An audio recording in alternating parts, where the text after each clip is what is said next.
Alrighty. Make sure I don't fucking eat shit. That'd be hilarious. Oh shit. Did I not have this What we got? What we got? Okay, it is on. Good? Cool. All right, watch your step. Yes, sir. That'd be fucking nuts. Get it all on tape right there. Living on the edge. For real. On the edge. All right, everybody, welcome to an amazing episode of Around the Loop. Today I have a special guest. I have actually my second comedian on the show, but this comedian is like no other. Reason being is he's actually traveling from here all the way from coast to coast. And I have no other than Seabass today. So thank you so much for being on the show Around the Loop. Man. I really appreciate it. Thank you. Glad to be here today. Thank you. So I wanted to ask, like, let's dive right into who you are actually, so people get to know you for the first time that are meeting you, for the people Around the Loop. So, you know, let them, I guess, describe yourself a little bit, you know, to them. Okay. My virtual Tinder profile. Hey guys, I'm Sebastian. I'm 31. I live here in Ocean Beach. I was born in Connecticut.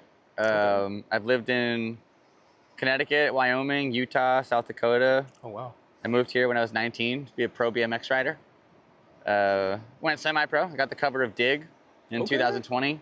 I was just featured in the recent Dig. But yeah, it's changed a lot over the years. Like I make music. I've made a documentary. I play drums. I do comedy. I got a YouTube channel. Like I'm doing all kinds of the stuff. whole thing. And so do you run the whole shebang by yourself? Are you a whole one-man team? Yeah, I'm a one-man army. Galactic Sea Bass is my enterprise. That's what's up, man. Honestly, that's Thanks, amazing. And so I wanted to dive into a bit about everything that you're doing. So, you know, you said you got into comedy. Let's talk about that. When did the whole comedy scene start for you? So I've been a fan of stand-up my whole life. I love Comedy Central when I was a little kid. Comedy Central Presents, just those old 30-minute specials, old George Carlin or Richard Pryor, Sam Kinison, and a lot of like stand-up improv guys like Chevy Chase and Will Ferrell, Adam Sandler, Rob Schneider. Like, it was my whole childhood. So I loved funny stuff. I loved being funny. I was voted class clown and prom king my senior year, which are the same accolades as Will Ferrell. Fun fact. That's what's up. I don't know. I always just loved being a funny guy. I never really realized like anybody could do it. It's like you just go try. So I've done 671 stand-up performances in almost 2 years, 4 months. Yeah, like it's super fun. I love it, dude. It's just you get up, you get a chance to be better today than you were yesterday. Okay. So, you know, it's like you can do the same joke 100 times before you figure out what the key word in it is for you to actually really punch it up. And I see. I don't know. I hosted for Jason Ellis last Saturday. How was that? Let's talk about that a Amazing. little Super bit. big skateboard dude. Where at? This was at Mission Brewing downtown, presented by Fourth Wall Comedy. Oh, nice. They're like a LA syndicate, and they are starting their San Diego shows. Oh, shit, okay. So I'll have to check them out. Yeah, they figured out I rode BMX, and they had a skateboard lineup, asked me to host the show. So I represented every single bike rider in the world on that one. Oh, that's I think it was cool. It was fun. How did you feel about that? Dude, it was sick. I was hitting on some guy's grandma. Like, I think I almost got her, too. I was told her we should get steaks. She's like, steak? I was like, and potatoes, baby. Should have thrown in the little treat you right. there. I'm not a big seafood guy, ironically. Named Seabass. Yeah, like, that makes sense. It's pretty fun. Yeah, so I don't know. I've been doing stand-up forever. It's plus I do I stand up on my bicycle. Yeah. BMX is like, so I never went pro, but it's kind of just this like the center of a web design thing where it stemmed everything I do. Just the creative mindset of being on a bike and having the full ability to be free. Like freestyle really means that there's no coaches or regulations or rules, so you get to do whatever you want. It's like skateboarding or inline or any of those cool action sports. When did that actually start for you? When did you actually first pick up the bike and you were like, all right, this is... I was 5. Really? Okay, so it's all the way, okay. Yeah, it was back in the day. I always thought BMX was the coolest bike. They were just like so sick looking and you could do tricks. And did you have any brands back in the day that you grew up with that you really loved? I don't know. My first bike was a VFR dyno. Okay. Super old school. And my first real bike was a DK Step Up 2006.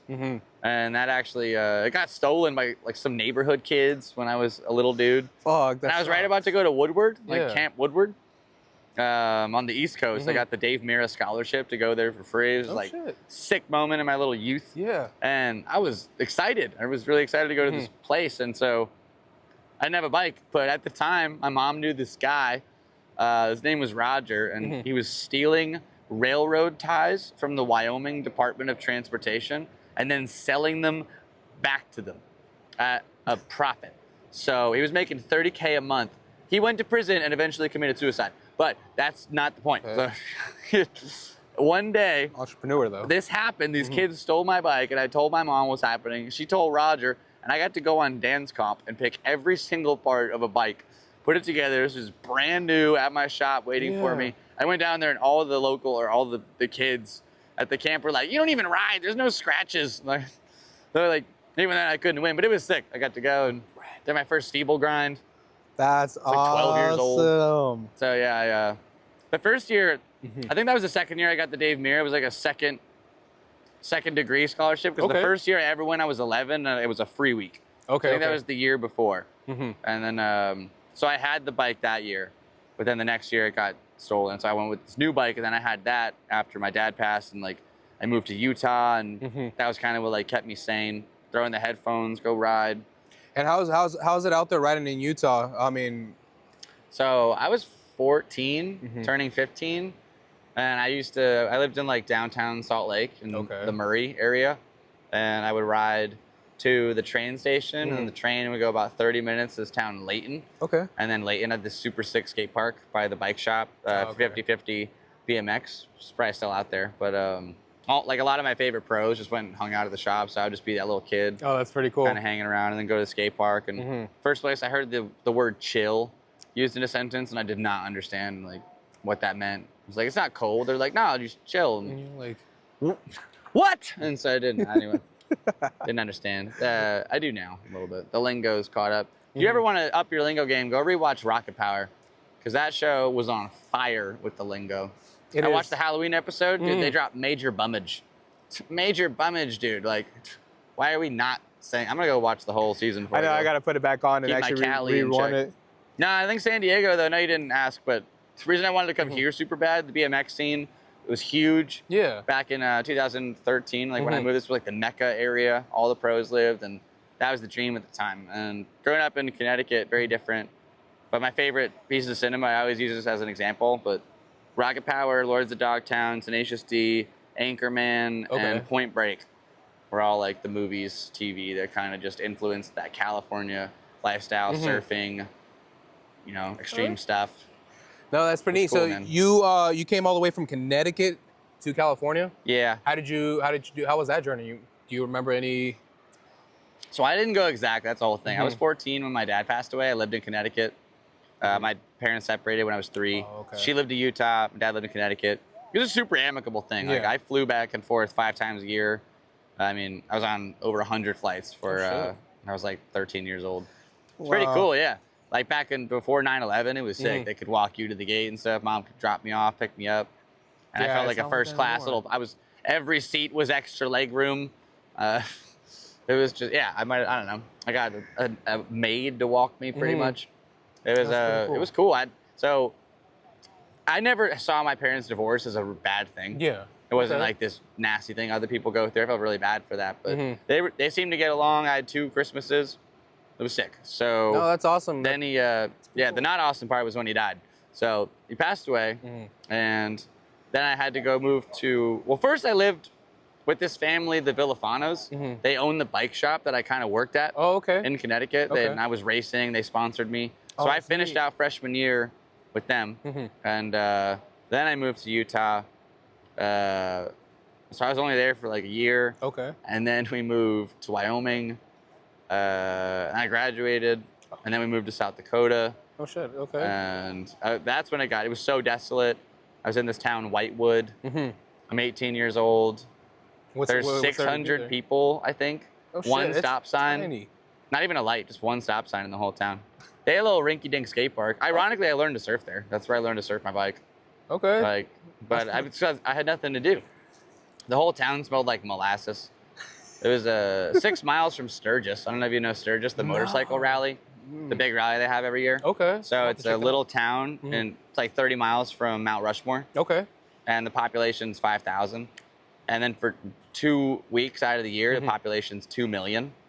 Because this big rally of motorcyclists come, and all they do is just drunk drive their Harleys. It's insane. Okay. And I don't know, that wasn't really my scene. I just had this longing for California, and I was watching a lot of just Comedy Central. And remember, I actually watched the Jeselnik Offensive. You know Anthony Jeselnik? He had a TV show for a little bit, and there was an episode called Shark Party, and it's only aired one time. It was them celebrating the death of this kid in New Zealand who got eaten by a shark, and they never aired the show ever again, but I watched it live in South Dakota. And I remember moving out here. It was just like this crazy dream. I don't know. It was so wild. Like, I told my mom I'm gonna meet somebody at the skate park and live in their house for $200 a month. And she's like, you're crazy. It's not gonna happen. And I met this kid, Taryn, and I lived there for $100 a month. We started off, got a job at Subway. Okay. And I saved up, and a few things happened here and there. And like now I live in OB. I've been here 8 years now. In June in my little bungalow. Oh, wow. Okay. So yeah, California's growing on me. I had short hair when I moved here. That's the thing. You just kept growing it out and just... Yeah. No, actually, I went to Europe in 2015. How was that? That was so sick. I went for like 3 months. Where in Europe did you travel to? Went to 13 countries. But my hair was kind of like Justin Bieber-y. Okay. All the girls are like, oh, you're California surfer boy? And I'd never surfed in my life, but I told them all I did. You're like, when I got back, I was like, I have to grow my hair. So now we're a decade into that. Wow. Kind of fun. No, Europe was sick though. Yeah, I went to a bunch of really cool spots. Is there any honorable places you want to mention that, you know, if people are ever out there, they want to check out? Because I got fans out there too in Europe. Yeah. So they'll see this too out there. Probably, people always ask me my favorite spot. I think it was Ireland. Okay. Ireland was sick. Yeah, when I was in Dublin, I took a tour. Ooh, that's cool. Yeah, Dublin was awesome, but I took a tour of Glendalough, which is, if I had to spell it, it'd be like Glendaloughgh. Okay. Something like that. Yeah. Like Glendalough almost. But, dude, some of the most beautiful lakes I've ever seen in my life. I went to this little cafe that had like a what was it, like a Guinness stew with a little Guinness. I overlook at this botanical garden. Went to like a Celtic graveyard from the 1400s. And oh, shit. saw this family of deer, like literally 2 babies and the mom and the dad just looking over at me in the valley. And I don't know. It was the only time in my life I ever felt connected to my ancestors. And I don't really know. I'm like a white clusterfuck of people. I don't know where I come from. But I felt something there. Yeah. That was really cool, just in the woods of Ireland. Like, that felt nice.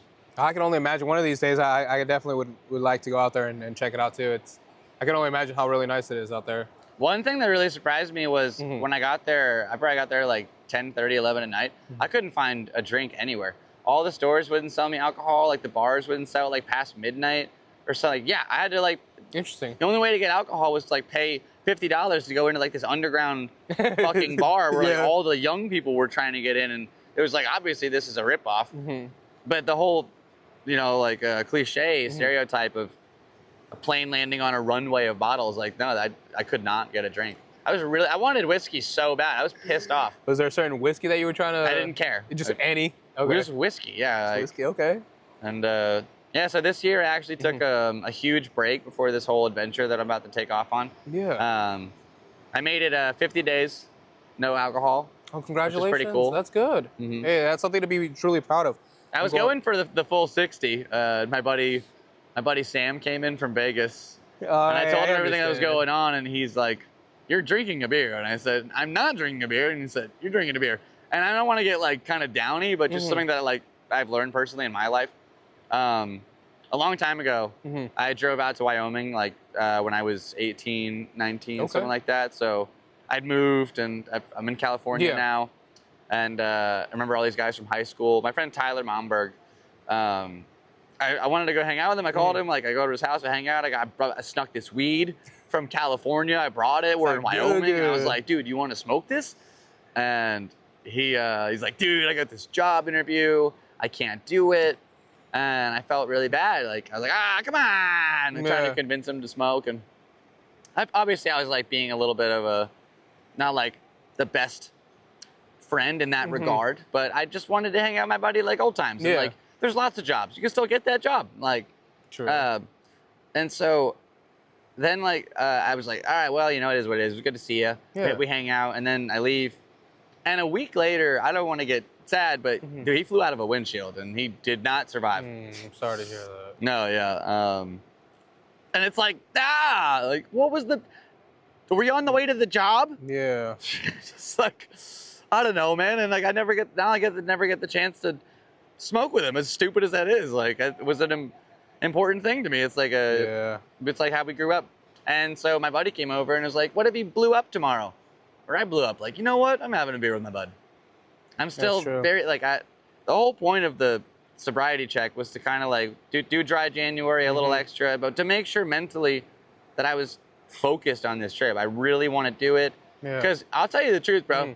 The way, it's kind of funny how this all started. So I'm watching Jay and Oreo, right? Like, I'm a huge fan of Jay, Oreo, Chris Costa, Human Revo, the Barefoot Dutchman. There's a whole bunch of really cool people who have crossed the country. Yeah. There's a guy in Australia doing the border on a bike right now, raising money for kids. Oh, that's awesome. There's a guy, John Underhill, right now going from North Carolina to Los Angeles on a skateboard. Ooh. Like, there's lots of really cool people out there doing this. And, but I don't know. There was a day I saw Jay and Oreo do 118 miles on a skateboard. Yeah. I don't know how they did it. But the other day I decided in my kitchen, I was like, I could do this. And I'm not going to lie to you. I got blackout drunk that night. And I just started commenting on all the videos like, I'm doing this in January.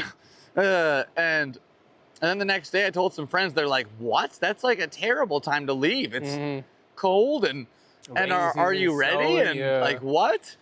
And I was like, all right.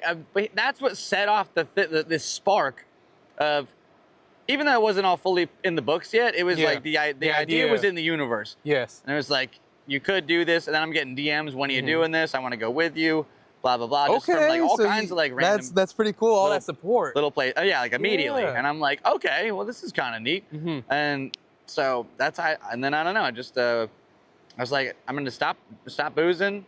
And told my family about it. Like they were excited, but they had their hesitancies. They want to make sure the route's all mapped out and like make sure I don't die. Like my mom said, I need to save up a preposterous amount of money before I can go on this. And it was like, I don't think that's really what it's all about. Because like my idea with this whole thing is that, number one, we're going to raise money for kids. Yeah. Because that's the most important dynamic in this whole aspect. Like, like I was saying earlier, when I was 14, riding my bike in Utah, my dad's, he just passed away. I'm so in my head with my thoughts. Like, I don't know what to do. But if I could just go do feeble grinds for like 4 hours, I'm letting out the demons. I'm not hurting anybody. Just like I'm exercising. I'm getting better at something. I'm progressing. BMX, skateboarding, I don't care what it is. Like those things have the ability to let you enhance yourself as an individual. And there aren't really a lot of like bad parts of it. You could fall, but then from falling, you learn to get up and do it again, or you learn how to fall better. Like you learn how to roll with the punches. That's like an expression used, but quite literally, you have to roll out of like bales on a 10 stair. So it's like you better learn how to do that, or you're gonna just smash yourself. And that's the kind of like thing I want to be able to give back. So 100 bikes is like 30K. And we could totally do that. So that's the big goal right there, 100 bikes? Okay. Kind of like, that's the big goal. Do you have a link somewhere, or do you have something set up so we can, we'll put it in the, we'll put it here in the description, we'll put it in the bio too, so everybody can tap in and come out and help and support in any way. Pretty much every $300 is a bike. So all the support is extremely appreciated. Just a little 300. I'm thankful for it. I'm grateful. We've already got a bunch of support I haven't even left yet. And so that's why it's like, I'm ready to just like, I'm doing this for them, for my dad, for my brothers, for my mom, for me. No comedian's ever done a tour by bicycle. No. From any place not that I've ever heard of, ever. Which is kind of crazy. So like. History right there. As a stand-up comic here in San Diego, I'm not gonna lie to you, dude. It's like, it's a really hard scene to kind of break out in. It's a B-level comedy scene. Like there's lots of cool places to go check out and see stuff. But to get booked, it's like a very small syndicate of individuals who are kind of in control of that system.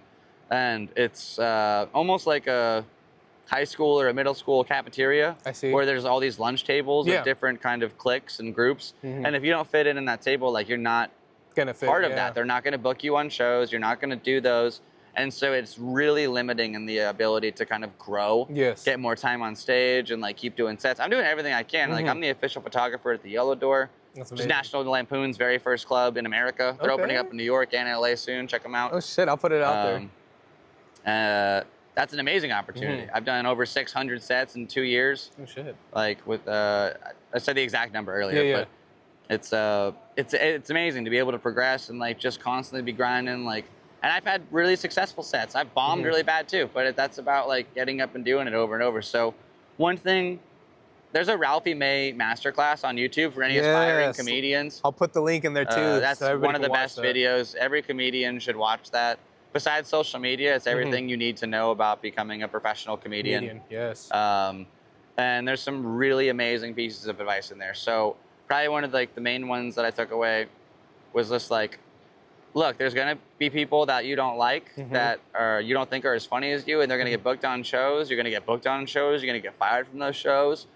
And you just got to keep your head down and keep going, and like know that you're grinding and working on new material, and get out there and hit the road and go do places where you haven't done your comedy. Because if you stay somewhere, there's an expression in comedy. It's like whatever city you start in, you'll always be looked at like an open micer until you leave and come back.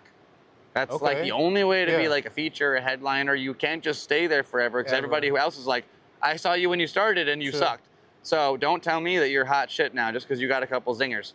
So you got to go out there and like experience the other places that no one knows you, and see if you really like kind of got what it takes. And like from that, you'll learn, you'll grow. And that's kind of the goal here, is just like be the first comedian to, not even like, I don't even care about being the first. Like I just want to hit the road as a comedian. And then if I can emphasize this whole like access to, because that's where the social media aspect comes in. Like to bring it back to Ralphie, I love Ralphie. Just they didn't have fucking Instagram or not like Twitter. that. Not when he was around like that. Pardon my French. No, but you're good. They didn't have those accessibilities until recently. Like now, if you know how to utilize them, you can change the whole course of events as far as booking shows go, and like being able to get a real tour going. Maybe one with a car, you know, instead of this thing. But no, like so in theory, if I can pull together a whole bunch of new fans through this social media kind of experiment, that's goal number 2. That's where we try to like raise awareness of BMX comedy, bring it all together, and find a whole new bunch of fans who are like, wow, that's a cool dude. I like what he's doing. If he was in my city, I'd go see him. Yes. Because then, goal number 3 is be the first comic to do a tour coast to coast by bicycle. And so I was going to ask you, you know, since you're talking about that from coast to coast, do you have some spots already kind of picked out along the way where you're going to stop by? Yeah. If you were to take America and then draw a picture of a seagull that you would have done in 2nd grade, just that little kind of whoosh, that's basically what it looks like. Because all the cities I can remember in my head, in chronological order, we got San Diego started off right here in Ocean Beach. February 25th at noon at the Obi Pier. And then from there, we're heading to Phoenix. Gonna hit Albuquerque, Austin, Shreveport, Louisiana. Louisville, Arkansas. Gonna hit Memphis, Nashville, Cincinnati, Columbus, Pittsburgh. Oh, wow. And then into like Newark, and then over the bridge into Times Square. And I'm from Connecticut. I'm from Stamford, Connecticut. That's where I was born. And there's a comedy club in Stamford that I've always wanted to perform at. So I would absolutely love to end the tour there, have my last show be in Connecticut. And How long do you expect the journey to be? 69 days, baby. There we go. I know. Tap me up, brother. There we go. That's the goal. Because 1, it's realistic. 2, it's funny. So if let's say it's a 3,200 mile trip. Oh, shit, So in theory, let's say I do 50 miles a day. Yes. That's 64 days, 5 rest days. And that's no give or take. Obviously, it could take longer, it could take shorter. The weather conditions and stuff I've seen a guy on a bike do it in 30 days. Holy shit. Obviously, it's a road bike. This is the least optimal machine to use. There's no brakes, 4 pegs. There is a potential deal that I'm working out that I can't finalize any details on. With a potential bike with brakes. I'll be going with the owner of SD Wheelworks here in San Diego. His name's Chris Garcia. He'll be riding with me all the way to Phoenix. Oh, wow. And then renting a car and driving back. It was so funny. We were trying to figure out like how he was going to do that. He was like, I think what I'll do is I'll drive there, and then I'll fly home, and then we'll ride out there, and I'll have my car, and I'll drive back. And as guys, right? I was like, that's a logical decision. He called his mom. He was like, what if you just rented a car? And I was like, oh yes, that is actually also an extremely logical decision. That's so true. Yeah, That's so true. that made me laugh. So who knows what kind of like little gimmicks we'll get into along the way. Is this gonna be easy? Fuck no, dude. This is gonna be the hardest things I've ever done. I think I maybe, I should say, to be honest, like at certain points, this has felt like I bit off way more than I can chew. I'm now representing the entire sport. I've got sponsors who are looking at me to like, you know, hope to get this done, to accomplish this. And I'm looking at myself like, do you have what it takes? Yeah, are you really ready to ride this little bike you've been riding for 26 years all the way to New York City? Like, dude, I'm nervous. I'm excited. It's this like really wild energy right now. Like I'm getting emotional at random times. Just like my life is the Notebook. And it's it's all coming together, but it's exciting, you know? And you're gonna document the whole journey? That's awesome. You'll be able to check everything out on YouTube. Good. I can't really personally figure it out yet what kind of video source I'll be using. I've been making YouTube videos for a long time. Typically I'd use like a big DSLR, edit it all in my laptop. But I'm thinking, I don't think the more ounces you have, those turn into pounds, and like those pounds are gonna be going thousands of miles. So like if I bring a laptop, it's like an extra 2 right there. And we got chargers and stuff for it. And then you got a separate camera with like all that stuff and the components. So I'm thinking I might have to make everything on my phone. Okay. And it's not something that I'm a little hesitant about it. It's not something that I would like to do, but they make really good phones now, man. They do. You can get some pretty quality footy on there. And I don't know. I think that's the least I should be worried about is like, I got to survive. That's true. But yeah, I'm planning on doing daily updates on social media through Instagram, TikTok, YouTube, Shorts. Okay. And then YouTube, I would like to do long form videos for every couple of days. We'll kind of make some vlogs, cool. And then whenever I get a chance to sit down, edit, I'm gonna go ahead and batch that up, throw it out. That'd be really neat, because I definitely want to put your links there so people can check you out and be there along your journey to watch you get from here from coast to coast.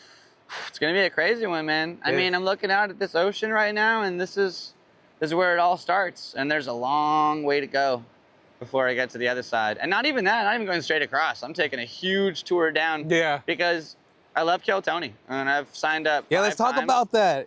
Yeah, you were asking a little bit earlier. So it's not just Kill Tony, but Austin has a huge, huge staple in the comedy scene right now. Like what BMX was for San Diego in 2013, that's Austin comedy right now. No, yes. And so it's blowing up, it's huge. I talked to this guy, Jason Rouse, who I'll actually be able to do a show with down there. So that's my first kind of booked show. Hey, there we go. In Austin, Texas. And I can't guarantee anything. Also, I don't want to get in any trouble for, I'm just gonna skip this part. Gucci, Follow me for updates. Make sure you guys stay tuned. There's some cool stuff coming. Just it's kind of involving what we're talking about. That's my only hint. Anyway, so back to Kill Tony. Brian, I've seen Red Band at American Comedy Company with Casey Rocket. And oh, wow. Fun little comedy story is like, one of the reasons I decided to come back to comedy, I'm sorry to sidetrack from Austin, but this is relevant because like, it was 2022, I believe, and it was October, and I'd broken up with this girl, and I was in the slumps. It was bad. I was bringing everybody down with me. And I was just like, that guy, you're like, we can't hang out with that guy anymore. That's the worst guy. He's so sad. I'm sad now. So I didn't want to be that guy. And I was watching a lot of Kill Tony, not doing comedy. I've done a total of 13 performances at this point, almost a year ago. And I bombed so bad on Try 13, I was like, I'm not funny. I'm never doing this ever again. That was a bad idea. But going back now, I could retry. Dude, it was like, I ranted about Willy Wonka for 5 minutes. Then in a very weird room. You could do it for 5 minutes. That's yeah, I'll try again one day, but not now. Anyway, so I'm watching Kill Tony, not doing comedy, kind of thinking about it though. It's like, man, comedy's cool. This is like a really great way to laugh and forget about your problems for a little bit. And then Redman one day was like, secret show in LA, one day only. Yes. And I'm like, whoa, that's way closer than Austin. 2 versus 19 hours. Sign me up. And so it was just a secret show. Yeah. I always wanted to go. That's amazing. And so you never know who's on the lineup. You just go see it. I go to LA with my buddy Andrew, who like produced my album. Yeah. We've had so many adventures together over the years. This is our last LA adventure. He's moving to Ventura with his girlfriend. Oh, okay. And it's like our last hurrah. So we go see the secret show. And it was really fun. We had like Jeremiah Watkins, Tiffany Haddish. And then this fella came out. Now this fella's getting a lot of hate right now. And I don't give a fuck because what happened that night is imprinted in my brain and forever will be. Anyway, there's a guy named Casey Rocket. And he came out and did a set. And he did whatever he does. Yeah. I remember I was laughing so hard I couldn't breathe. I was about to pee. Like, it was like gut-wrenching laughter. But the biggest, I've said this so many times, but I really mean it. I forgot I was sad for like 8 minutes. No, that's awesome though. No issues. And then I left and I was like, oh yeah, I'm sad for this girl. But it's like, oh, dude, I forgot that for a hot minute. I wonder if I could do this. I wonder if I could harness the skills to get people to laugh so hard they forget their problems. And that's where it came back. And I went in my little notebook and I got all my like little good jokes. And set number 14 was October 24th, 2022. Okay. And yeah, now we're on, next time I go up is 672. Jesus Christ. So, That's from, oh my gosh. Just fucking grinding. Doing everything I can to try and be funny, get on stage, do it over and over, get better, learn from my progress. 14. And like Austin is where the fucking scene is right now.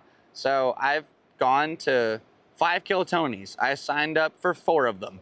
I was late to one sign up.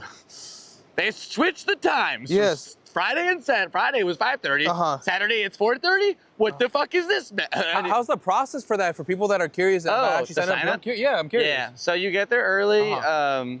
They have you fill out a waiver with Golden Pony Productions. Yes. Which is the production company that puts everything together. And then you sign, you know, if you get pulled, they have the rights to use you and stuff. And then they give you a wristband.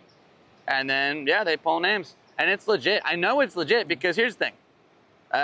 Kill Tony New Year's Eve, that was my first attempt. Oh, shit. Okay. I'm there, yeah, like, yeah, the first one they ever did. Not this one that just happened, but the first arena show ever. Yeah. I had an audition at the Comedy Store. I skipped it because I was like, I'm going to get on Kill Tony. He knows the Comedy Store. He'll vouch for me.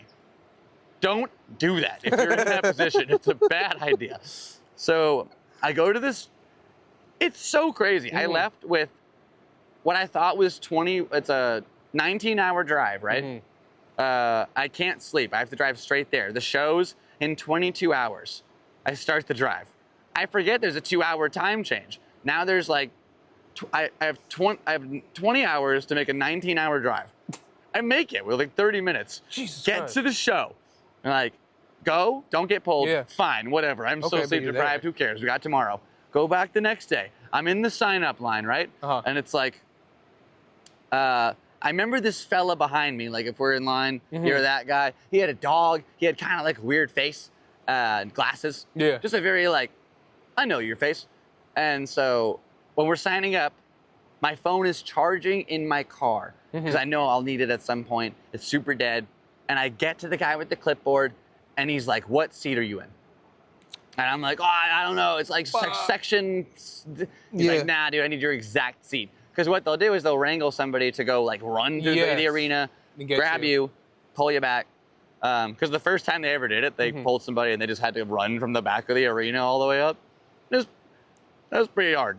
So good for her. She did it. Hey, give props. Anyway, this guy behind me ends up signing his name where I would have, right?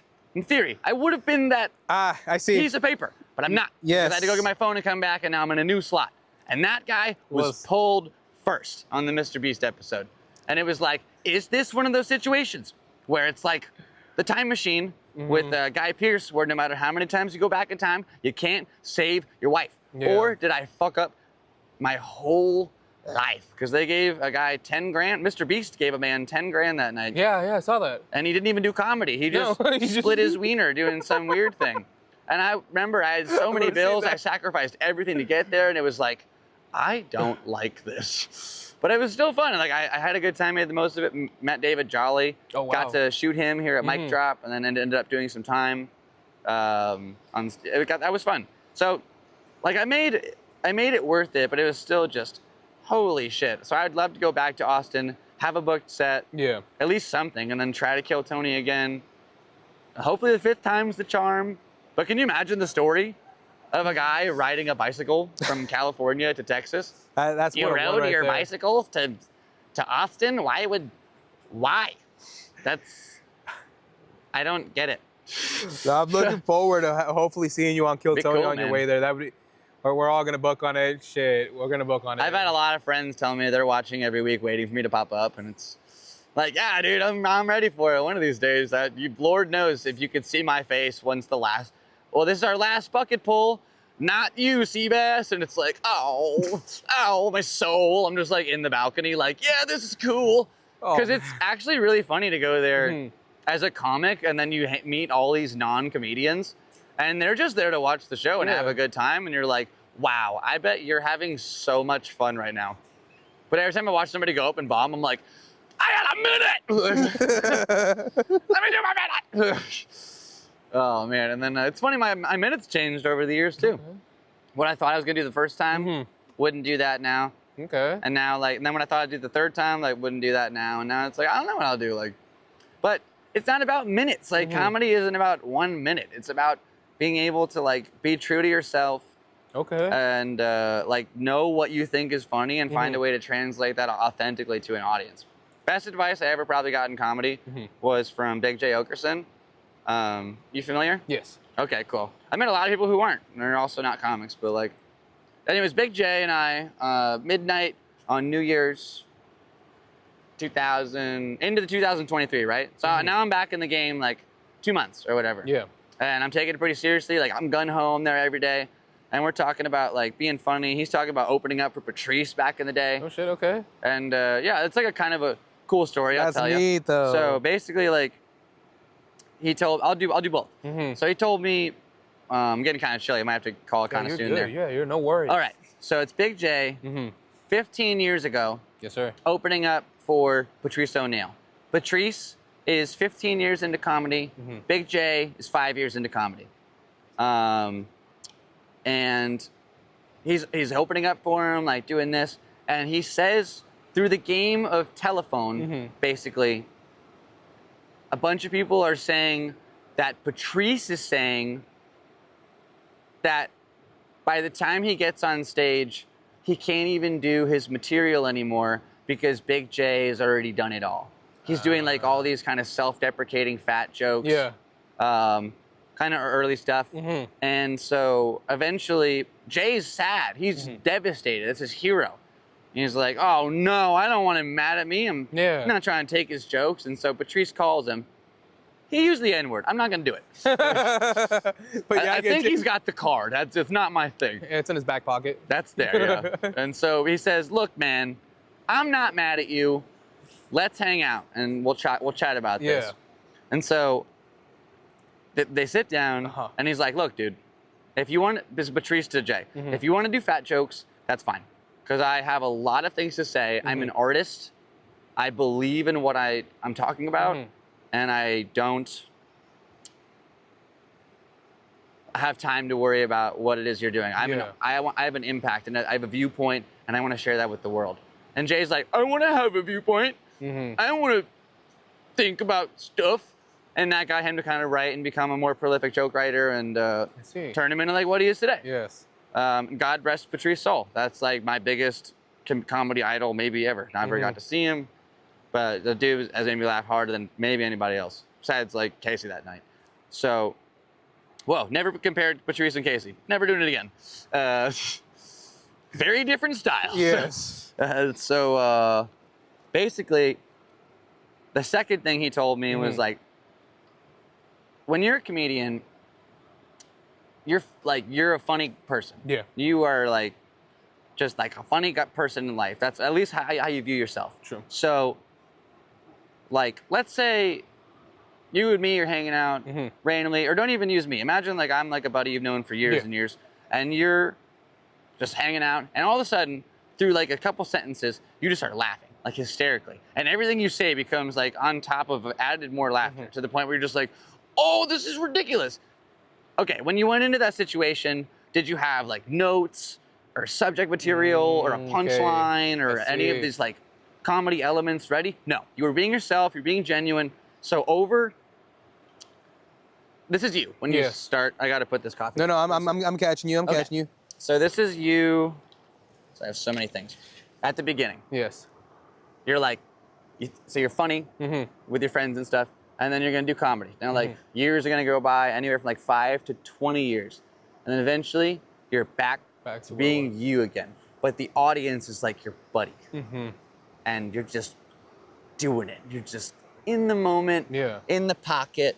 No real worries, just being yourself, and because it's funny. And if you're true to yourself, then when your audience finds you, and they see you again, you're still you. If you're a hack and you're ripping off other people on their stuff, they're like, this isn't what I saw last time. That's true. I'm not gonna see him a third time. Or if they see you a first time and they don't like it, they're probably not gonna see you a second time. But it's like, you just got to get out there and try, man. It could be really fun to go on this tour and bomb the whole way. Come back with less followers. I don't think that's going to happen at all, man. Probably honestly, not, but it's I don't know. It's just a facetious little. I like to shit on myself every once in a while. You got to keep yourself in check, but no, it's I think it'll be a very humbling experience. I'm probably going to go through every human emotion that a woman will go through during birth.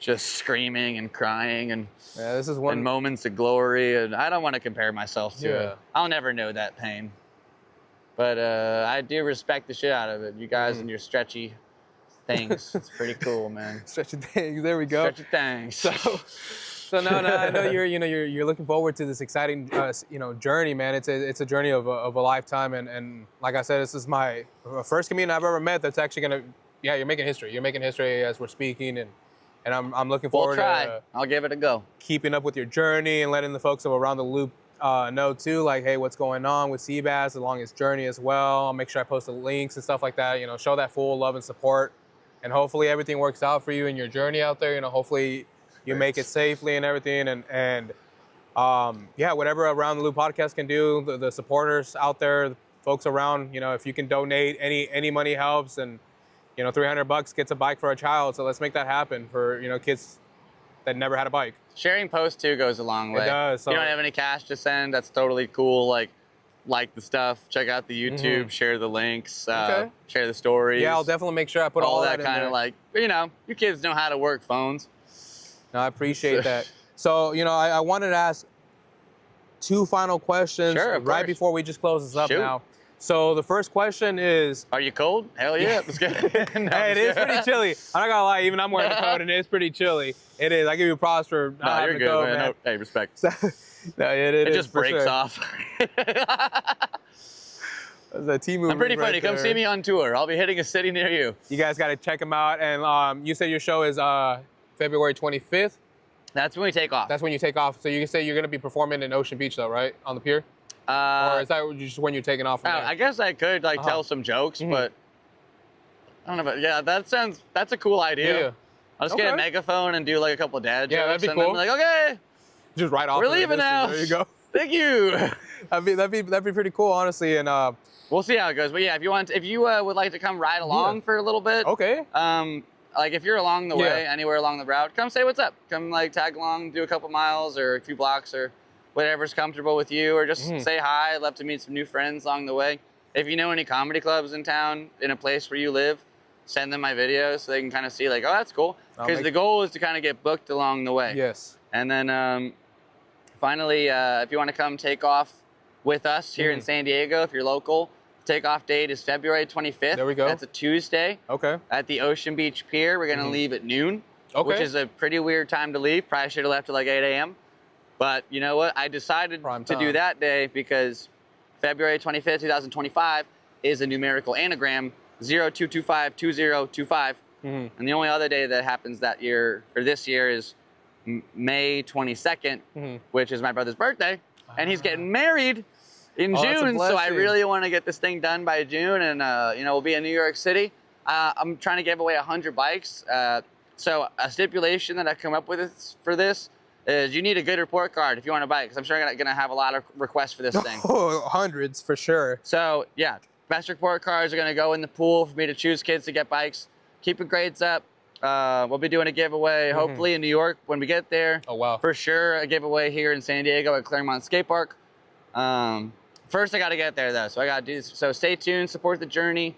Thank you so much for having me on the podcast. Oh, man. it was a pleasure. It was really an honor to have you on. Absolutely. So just before we wrap this up, two final questions I wanted to ask. If you had a message for yourself, if you were to see yourself right in front of you, what would you tell your younger self? Oh, like my younger self? Yeah, the younger version of yourself. What message do you have for the younger version of you? I don't want to sound cliche, but no, it's okay. Whatever you say it's all good. You're gonna have a lot of wild ideas, and the more that you see them through, the more that you'll gain out of this beautiful, crazy life. No, I appreciate that message right there. And then any other, and then a message for the folks of Around the Loop, and for anybody that ever wants to partake this journey or a journey similar to yours. Like, what message do you have for them? Probably something similar. Don't give up on your dreams, man. Whatever that is. That's why I'm not trying to sound super cliche, but I've had a lot of wild goals in my life. I was like, I'm gonna make an album. Did it. I'm gonna make a documentary. Took me 10 years. Did it. I want to move to California and ride BMX. I'm here. I got a bike on the cliffs. There we go. And I don't know. Just believe in yourself, man. Just do it. Accomplish your dreams. That Shia LaBeouf meme that we all laughed at, it's not a meme anymore. No, just do it. Life. There's no time to waste. Get it done. Stop waiting for tomorrow and get your ass up and get that shit done. Because whatever it is that you need to do to progress in your life, the only person who's going to allow that to happen is you. That's true. So just, do whatever you can. And there's people out there that really believe in me. I want to say thank you to SD Wheelworks, who was the first sponsor for this trip, and to Thrill Seekers, who picked me up second, and anybody else along the way. Thank you for your future support. Thank you to my friend here for having me here today. Being on the show. I really appreciate it. Thank you to San Diego for being so beautiful. Look at Ocean. Look where we are. This is amazing. It's amazing. I live here. There. This is my hometown, and I'm going to miss it very much. But, one day I'll be able to come back and with a whole new perspective. And I'm excited, man. We're doing this. 8 days. I'm excited. I'm excited to catch a part 2 with you in the future once you come back from your journey. Yeah, that'd be awesome. And Let's catch get up with chairs next time. Yeah, well, I'll have chairs. We'll for sure have chairs. I'll make sure I have chairs by then. But I appreciate everything, man, and I hope you have a great journey. I hope you have a safe one and a blessed one, and many great wishes of I wish you nothing but the best, bro. Hope you have a safe travel. And try honestly, not to. No, you're good. Dude, make sure I didn't won't fall. be able to travel safe if I. You guys should. There's at least a 40-foot drop behind. Yeah, I'll us. grab the camera just to show the people. All right, thank you so much, guys. Oh, you're Gucci. Let me show them the drop so they know. Please, can they see this thing real quick? Please watch your step. I got you. You're good. Oh, my Lord. So we were literally, guys, on the edge. No lie. Wow. So that's how it living is. on the edge. Yes, I don't have my kazoo, and I'm really bummed now. I showered before I came here.